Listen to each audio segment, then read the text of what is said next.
2500 பயனாளிகளுக்கு வீடு மனை பட்டா வழங்குகின்ற இந்த நிகழ்ச்சியில் உங்களை எல்லாம் சந்திப்பதில் நான் மிகுந்த மகிழ்ச்சி அடைகின்றேன், பெருமை அடைகின்றேன். இன்னாருக்கு மட்டும்தான் இது அப்படிங்கிறதுக்கு எதிராக எல்லோருக்கும் எல்லாம் அப்படின்னு சொன்னதுதான் உண்மையான திராவிட மாடல் அரசு.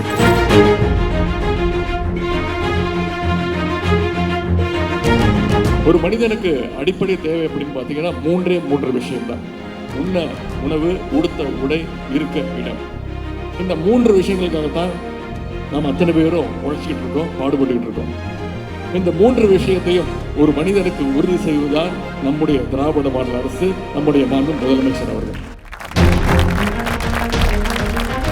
ஏறத்தாழ 63 ஆண்டுகால பிரச்சனைக்கு தீர்வு ஏற்படுகின்ற வகையில் 86,000 பட்டாக்களை வழங்க நம்முடைய தமிழ்நாடு முதலமைச்சர் அவர்கள் அமைச்சரவை கூட்டத்தில் முதலமைச்சர் அவர்கள் அறிவிச்சிருக்கிறார்.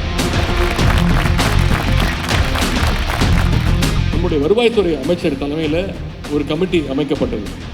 அந்த குழு எடுத்த நடவடிக்கைகளால் இன்றைக்கு 89,400 பட்டாக்கள் சென்னை மற்றும் சுற்றுப்புற பகுதிகளில் வழங்கப்பட்டிருக்கு.